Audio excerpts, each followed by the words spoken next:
there are often side effects to things that are pushed by Big Pharma that folks don't know about. And when a drug sounds too good to be true, sometimes it is. Sometimes it is. And so with Ozempic, it's like, hey, man, we are giving you guys the ability to take a shot once a week that will zap your appetite. And if your appetite is zapped, therefore you won't crave as much food and you'll lose weight very quickly. The only thing is it'll be hard for you to get the right amount of protein in. The only thing is you might lose a little bit of muscle because you're not getting the right amount of protein in. And but the pros outweigh the cons because, hey, better you not get the right amount of protein and not have a lot of muscle on your body than for you to be morbidly obese and eventually die of heart disease or get diabetes or something worse, right? So that is something that sounds too good to be true. It sounds like a fair trade-off. Well, apparently the consequences are much worse than what other people are experiencing, okay? Lawsuit alleges Maryland man with diabetes became blind after taking Ozempic. Now, I would just like the record to show this is someone that actually needs Ozempic. If you got diabetes, you need this drug. Like, this is not a vanity drug. This is not something like you find from a functional doctor that pays, you pay him $1,500 a month and you get it, right? Like, no, you need this. Which, to be fair, I think a symptom of diabetes untreated is you can go blind. So maybe that's an interesting it's the crossover. overlap of the two, right? Yeah. But nevertheless, he is suing the manufacturer. So let's check it out. It says a Maryland man who took Ozempic and then became legally blind. Now, for the record, legally blind and like lights out blind are not the same thing. Because you can have vision impairment and still be able to see stuff, generally speaking. You just may not be able to drive. Yeah, you can't drive. Can't drive.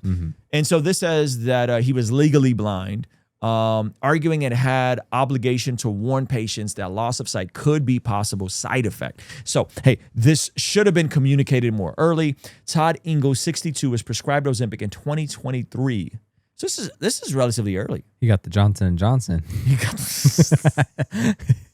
He didn't get the new what is that called? mRNA. mRNA technology. Yeah. To manage his type 2 diabetes, a lawsuit said about 4 months later, Ingle was diagnosed with non-archreatic anterior isthmic optic neuropathy, or NAION, a condition in which a loss of blood flow to the optic nerve causes sudden and irreversible vision loss. Oh my gosh, the sudden and makes your eyes hurt, huh?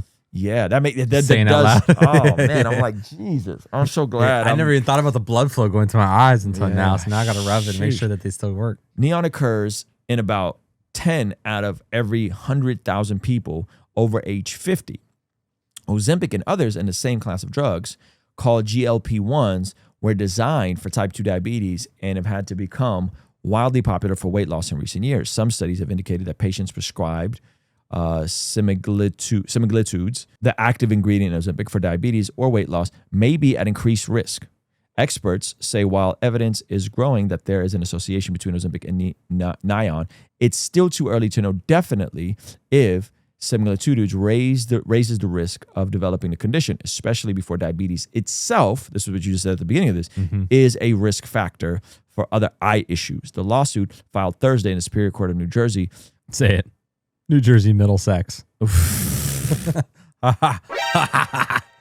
The risk of serious eye problems, it said Novo had access to information dating back as early as its Ozempic clinical trials that identified cases, yet chose not to list the condition on its warning label. If they knew, if they could prove that they knew and didn't communicate it, that's not good. That's crazy. Nothing was or is stopping defendant from adding a warning regarding the risk of NAION.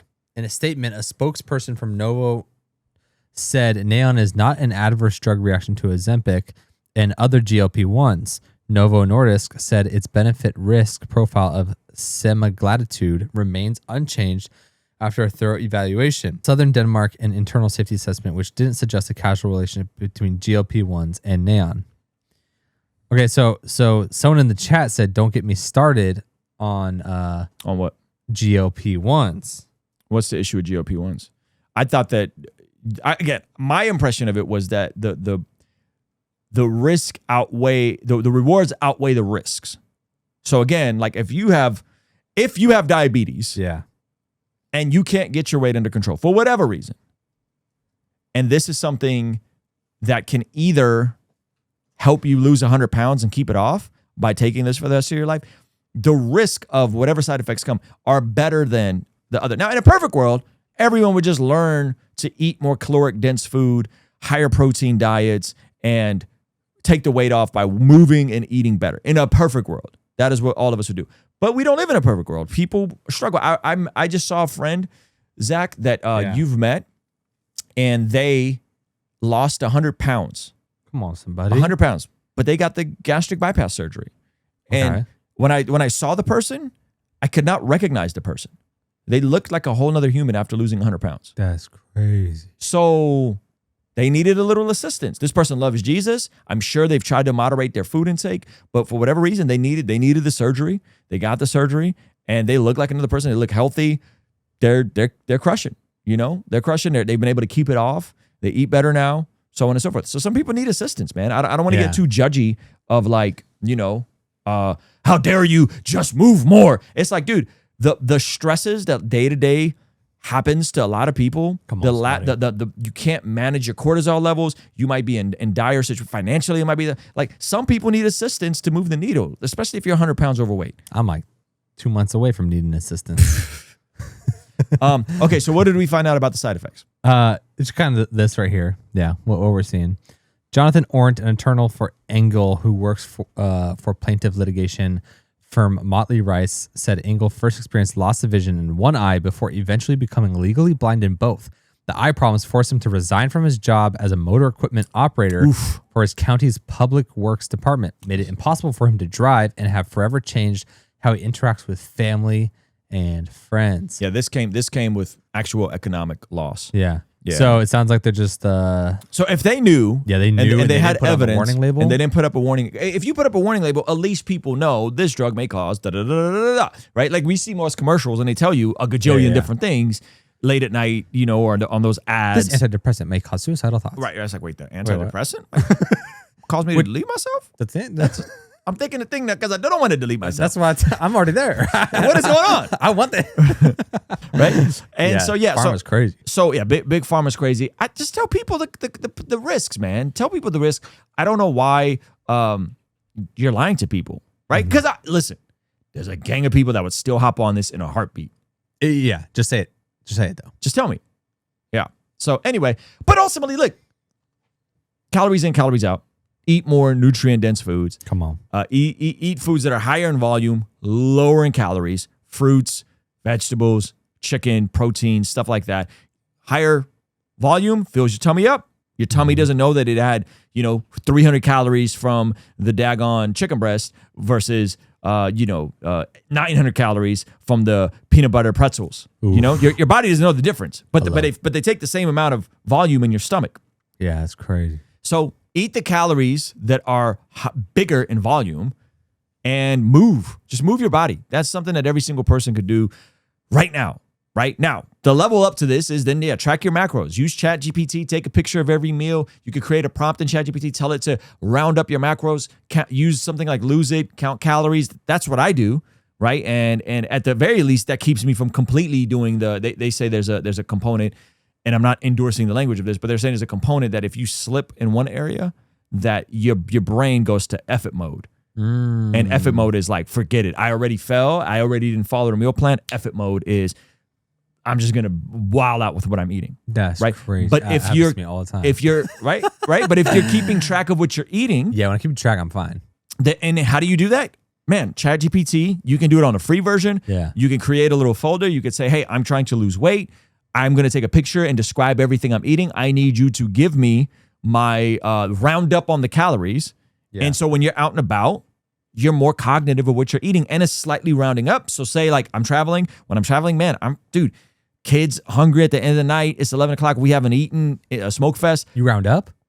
Well, yes, absolutely. I round up. I go to the decimal point. I'm no, like, I got not what 0.25 no, calories left to eat. Woo! Listen, when you're out and traveling, give me half a peanut. When you're out and traveling, you want to round up because you're hungry. Your body's in a stressful situation. So I round up And I say, I take a pizza, picture of the pizza from Domino's. It's 11 o'clock at night.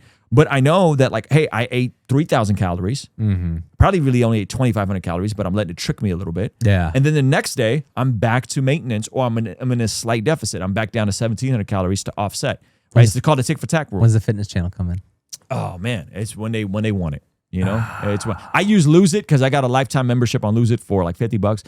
So yeah, you take the picture, ChatGPT, tell it what you're eating. ChatGPT can round up on the calories and the macros. You put it in, and then yeah, if you go over, you eat 3,000. Average person eats like 3,000 calories, and they should eat like 2,000 calories a day. That's why everyone's fat.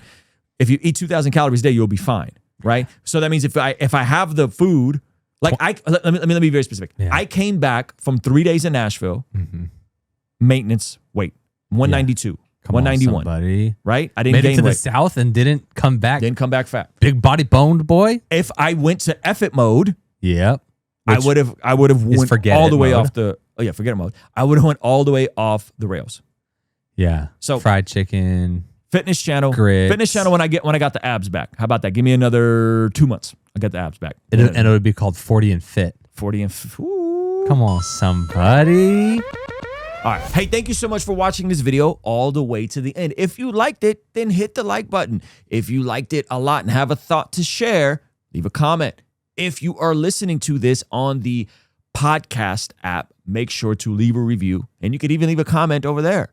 And if you want to watch another video that is recommended just for you, hit this video over here. Let me know if they nailed it. Also, you can partner with us monthly, which helps us out a lot in our monthly community. Get access to early drops and all that kind of good stuff over here. All right, I'll see you over there. Peace.